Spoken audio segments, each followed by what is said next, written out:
Olá, rede! Seja muito bem-vinda, muito bem-vindo à Rede Líderes Digitais, que te traz conteúdo com aquelas pessoas que já tiveram resultado positivo, especialmente no ecossistema digital. Então aqui você não vai escutar palestra, não vai escutar aquela pessoa que está olhando de fora o ecossistema digital, mas você vai escutar e ver aqueles que estão atuando, já passaram por essas grandes empresas nativas digitais e já tiveram esses resultados. Então, não deixe de se inscrever, deixar seu comentário, que a gente utiliza também todas essas informações aí para melhorar aqui. Pode colocar a sua sugestão de convidado que a gente traz aqui para vocês, tá bom?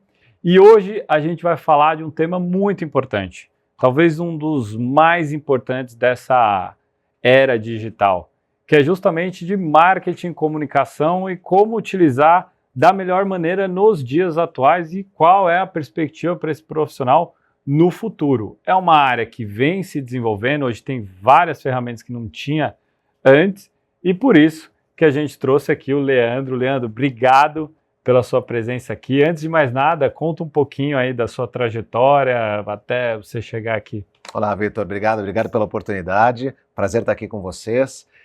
Meu nome é Leandro, eu sou um profissional, um executivo de comunicação e marketing com bastante experiência tanto na indústria tradicional quanto na indústria de tech, principalmente em indústrias altamente reguladas, que foram empresas nas quais eu passei durante toda a minha carreira e mais recentemente na área de tecnologia, que eu fui exatamente porque é uma indústria que também vai ser regulada, como a gente está vendo todas as discussões acontecendo, tanto na parte do Congresso, na parte legislativa, quanto no judiciário. Todas essas empresas e todas as nossas empresas precisam não só conquistar clientes, mas falar com diversos públicos, explicar a sua história, às vezes sair de situações complexas, nas quais nem todos concordam, para poder gerar negócios, gerar o seu ativo reputacional, crescer as suas marcas e crescer no futuro. E é isso que eu procurei fazer por todos os lugares que eu passei. Vamos contar um pouco dessa trajetória do que era o marketing e comunicação para o que está acontecendo agora, né? Da minha perspectiva, vamos tentar fazer alguns recortes aqui, ou seja, só vou trazer alguns highlights. A gente tinha marketing muito voltado ali para venda, métrica de vendas e tal, com uma posição muito ali do lado também de sales, na maioria das empresas, ou seja, a área de vendas ali, mas que nos últimos tempos ganhou um protagonismo muito maior. Por quê? Porque aquela verba que antes era destinada para grandes veículos de comunicação, do ponto de vista até publicitário, foi destinada agora para outras ferramentas que conseguem mensurar e entregar mais conteúdo no seu nicho específico. Então, só para tentar aterrissar isso, antes você tinha TV, rádio, revista, você jogava uma tonelada de dinheiro lá, era aquela fase dos publicitários também, então era uma fase de muita criação, para uma fase que é muito detalhista em dados, é mais técnica, consegue criar e mensurar muita coisa. Então, no passado você tinha um protagonismo muito grande de publicitários, etc e tal, para essa conversão de venda, né? Para hoje, com marketing, com mais protagonismo, mais técnico, mais ali, ó, putz, vou jogar mais dinheiro para cá, para lá, em tráfego, em rede social, em conteúdo proprietário, eu não dependo desses caras.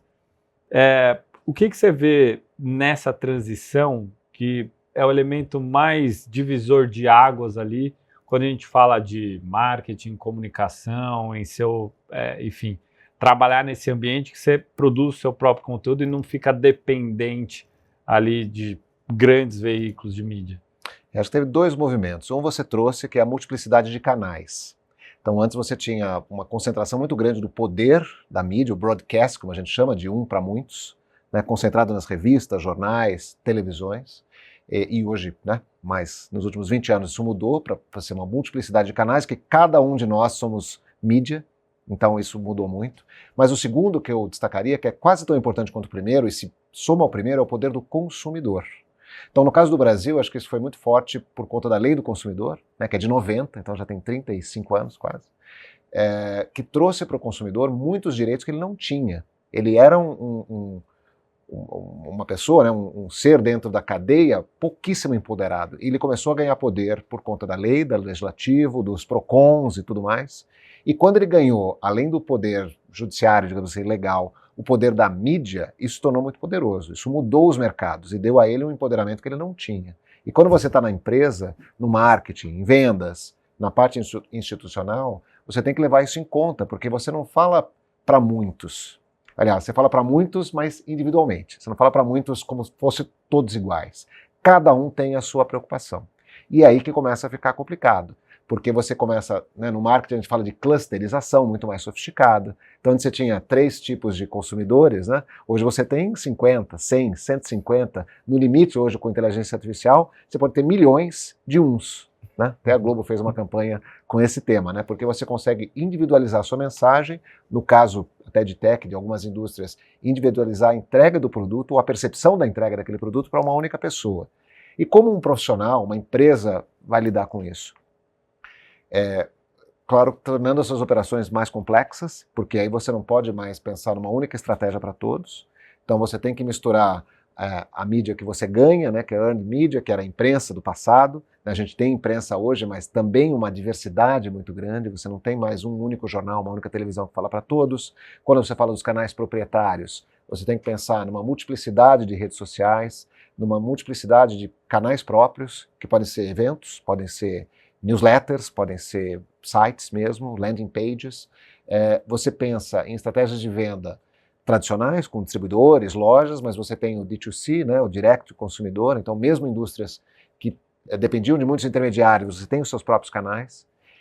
E aí tem a parte institucional também, esses grupos de uns organizados em múltiplas formas, desde a comunidade do entorno da sua fábrica, da sua unidade, das suas lojas, quanto no Congresso, em comunidades, em países, em bairros, em pessoas com os mesmos interesses. Então, sei lá, se é uma indústria, eu gosto muito de ciclismo, né, de bicicleta. Então você tem grupos de mountain bike, grupos que andam na cidade, grupos que viajam de bike, pessoas que andam com criança. Então a bicicleta, o produto, tem que se adaptar à comunicação para cada um desses clusters de comportamento, que não necessariamente respeitam, digamos assim, as divisões sociodemográficas do passado, que eram baseadas basicamente onde você estava, idade e gênero. Né? Então você tem que lidar com toda essa complexidade. Isso abre, claro, muitas oportunidades para os profissionais que estão atualizados nisso tudo e, claro, para as empresas uma responsabilidade muito grande para poder sobressair, aumentar a sua reputação e o valor da sua marca, né, para poder gerar um negócio relevante. E como as coisas estão hoje interdisciplinares, né, de maneira bizarra até.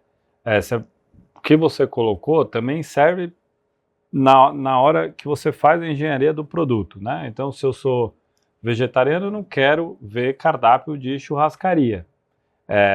Se eu clico em um produto para ver ali, me interessou, eu começo a ser bombardeado por publicidade daquele mesmo produto ou de semelhantes, né? Então, esse processo de clusterização vai desde o produto, no sentido de tech mesmo, até chegar no CX, que é o relacionamento. Então não é aquela comunicação de via única, mas ela é um bate e volta. Então o atendimento ao cliente, essa jornada toda passa por uma comunicação individualizada, até em campanhas, em mídia e de maneira geral, que também tem esse impacto. Mas o que você acha que pode ser, de fato, esse próximo passo em relação à área? E aí vou dar outros highlights aqui também para levantar a bola. Se a gente perceber a campanha de algumas empresas já até consolidadas, você vê que elas já começam a clusterizar e também a assumir posições que antes elas não tinham. Ela queria falar com uma massa gigante e não nichava. Então, por exemplo, você pode ter uma empresa grande de cosmético fazendo uma campanha de Dia dos Pais com pais do mesmo gênero. E isso antes não era imaginável, né? Então você começa a assumir mais posição, mais posicionamento como empresa. O que você acha que pode ser esse novo caminho com essa multiplicidade, essa complexidade de canais para esse profissional que, ao meu ver, ele vai reunir várias outras áreas ali, ou pelo menos conviver com várias outras áreas ali para de fato ter uma direção correta, porque senão cada um fica atirando para um lado. Eu acredito muito no poder da integração dos canais, tá, das estratégias, porque apesar de elas serem múltiplas, elas têm que ter uma linha que reúna todas elas, né? Então os profissionais têm que entender que nada consegue ser feito de forma isolada. Ainda que você consiga clusterizar, todas as estratégias influenciam umas às outras. Essa é a primeira coisa, a integração. Acho que a estratégia tem que ser montada para o todo. Segundo, talvez mais importante ainda, é a autenticidade. Então, se a sua marca, a sua empresa tem realmente essa linha, né, de produto que vai para públicos específicos, tem que ser verdade. Então, isso tem que estar dentro da sua empresa, tem que estar dentro do desenvolvimento de produto, tem que estar na sua equipe, no seu conselho, tem que ser autêntico. Porque a sociedade está muito atenta àquilo que não é, que é fake, né, ou que é fingido, ou que tem apenas um interesse comercial. Então, eu acredito que integração, autenticidade, para você conseguir o maior ativo, o maior desafio que todas as empresas têm hoje para fazer qualquer coisa, que é a atenção das pessoas. A atenção das pessoas está extremamente dispersa. Então, se a estratégia não for integrada e autêntica, você não vai ganhar a atenção de ninguém, porque você vai ser mais um que não tem relevância, e aí você não faz absolutamente nada. Então, as estratégias de conseguir a atenção por meio não só de criatividade, mas de respeito àquela individualidade, aquele grupo, como você comentou, desde que seja autêntico, tem mais chance de ter sucesso. Portanto, os profissionais que estão nessa área, as empresas, têm que sempre pensar no longo prazo e na consciência que tudo está sendo observado. Tudo tem que ser consistente e tem que ser autêntico, senão ela não consegue se diferenciar no mercado. Aí vira uma commodity, que aí pouco se interessam, né? Empresas de marca principalmente não se interessam, e aí você não vai ter um negócio de longo prazo.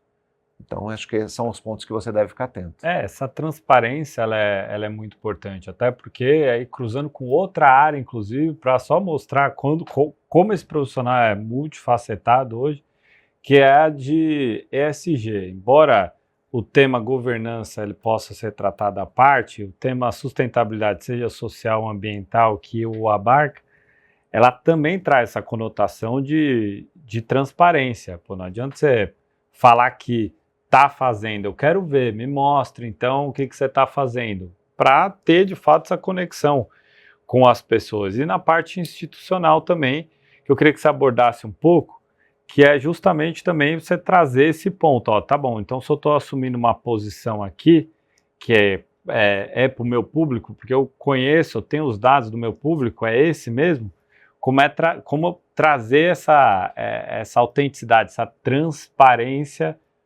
que o consumidor, o usuário, o cliente, seja lá qual é o stakeholder ali do seu ecossistema que você quer impactar, incluindo governos, instituições, como de fato realizar isso? Eu acredito que você deve gerar valor sempre para o longo prazo para os seus públicos. Então, é importante entender quais são os seus públicos e quanto de valor você está gerando para cada um deles com aquilo que você está fazendo. E se tiver algum que não esteja gerando muito, é bom dar uma olhada. Acho que a primeira coisa é ver o valor que você está gerando hoje, real.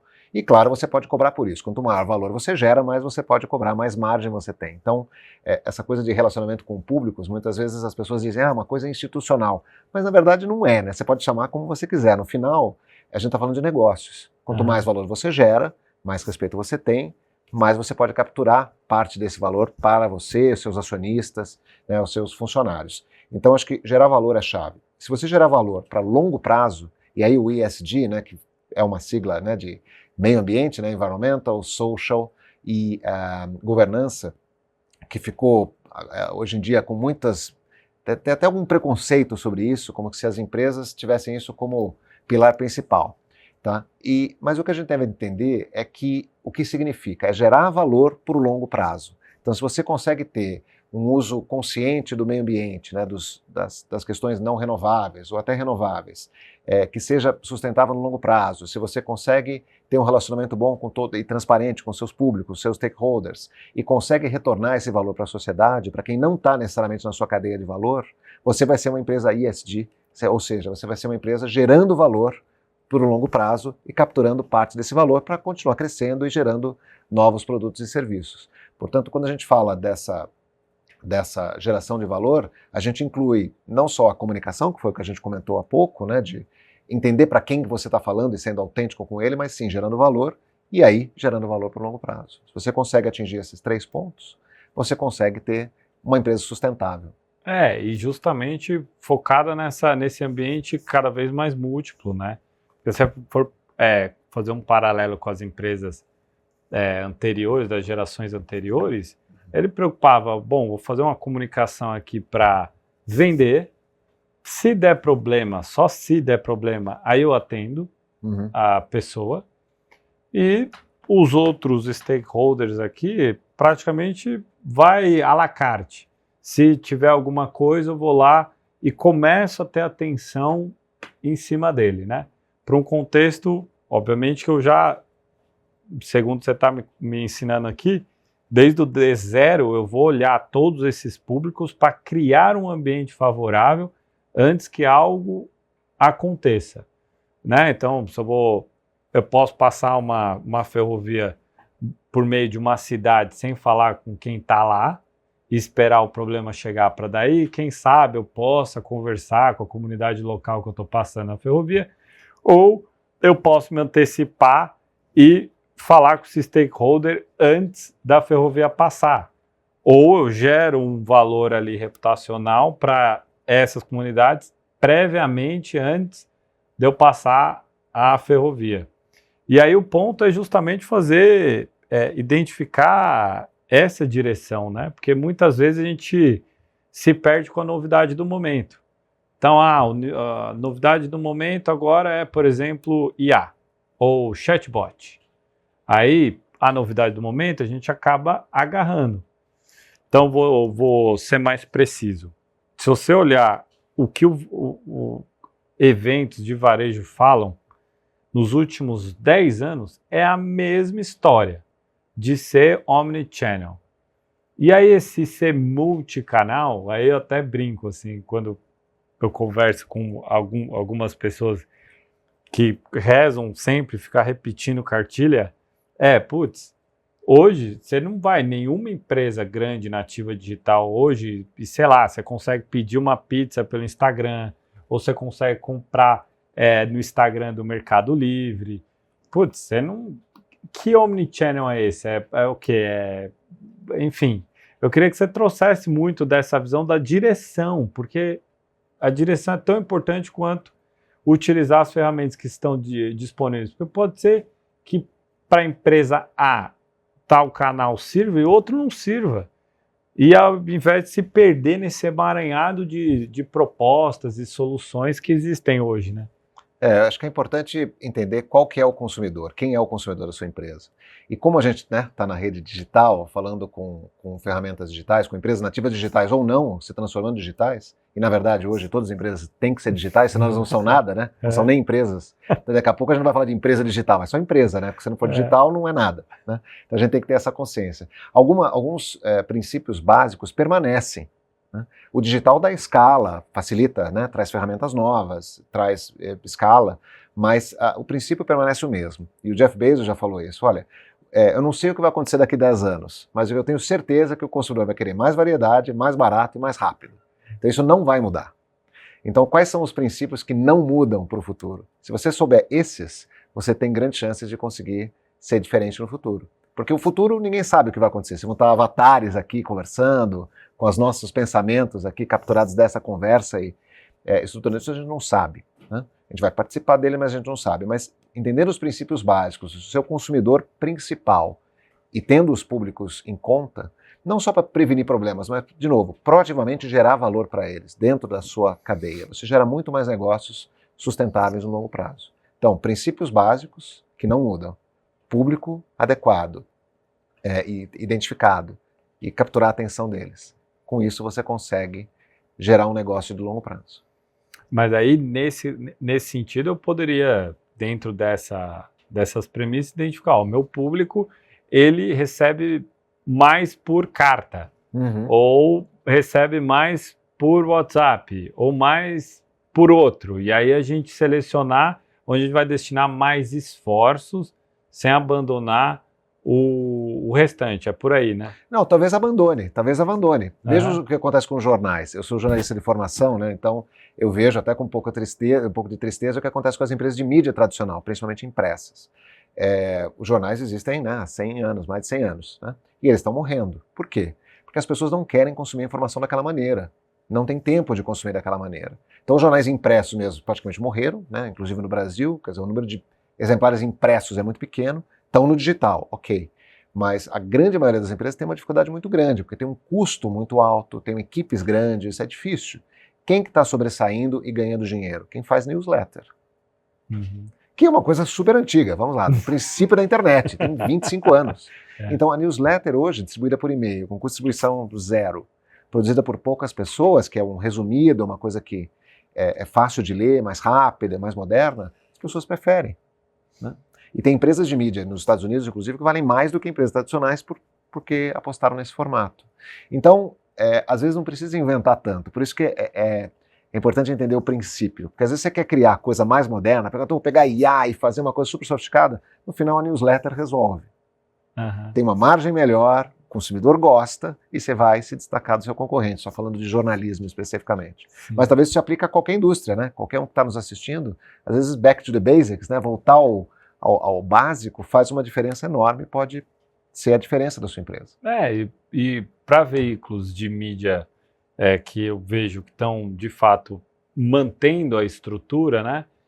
Ou até crescendo, não sei como elas estão, mas eu vejo as que mantiveram e estão numa jornada de crescimento. Elas entenderam qual que é o valor maior que elas tinham. Então, o valor maior hoje no emaranhado de canais talvez seja para os grandes veículos em credibilidade.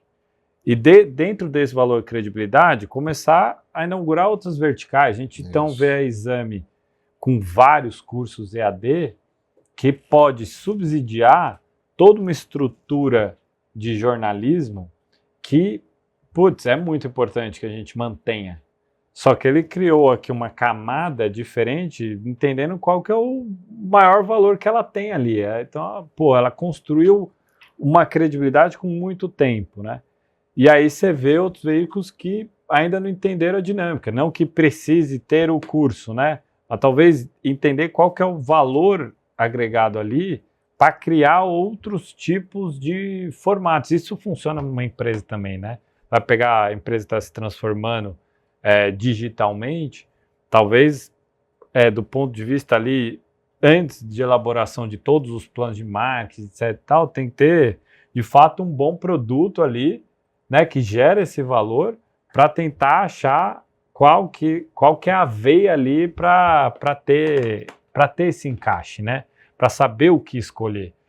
Porque hoje o grande mal que eu vejo para todo mundo é ter muita opção para tudo. Então eu tenho muita opção de compra, o que fazer da minha vida, de faculdade, de curso, de veículo, que às vezes você não, né? Às vezes dando uma opção para o cara só, ou duas, vai, no máximo ali, ele se sinta até mais calmo ali, porque ele vai estar entre dois, ele não vai estar entre o emaranhado de coisas, né? Então é essa visão mais estratégica, né, que eu acho que falta para a maioria das empresas, porque elas estão sempre, eu vejo isso, sempre vindo na onda. Então teve a onda do preciso ter um site, a onda do preciso ter um app. Essa do preciso ter um app foi a desgraça. É difícil essa. Porque, putz, muita gente gastou muita grana com isso. A onda do preciso ter um bot, qual que vai ser a próxima onda? Não sei, mas assim, a gente está vivendo em ondas. E ter alguém que tem uma visão de experiência para falar, calma, vamos ver o que serve, o que não serve, eu acho que está faltando. Exato. No final, não é sobre a ferramenta, é sobre o que você precisa fazer. E também não pode diversificar demais também. Você deu o exemplo da revista Exame, que agora não é mais revista, né? Que é o portal Exame, na verdade. Eles não vão falar de culinária, que é um portal econômico. Então, existem, obviamente, derivações do produto, mas ele tem um foco econômico, essa é a marca, essa é a reputação que ele tem, né? E uma outra coisa que eu queria comentar, eu trabalhei bastante com a Creator Economy, né? A economia dos criadores de conteúdo.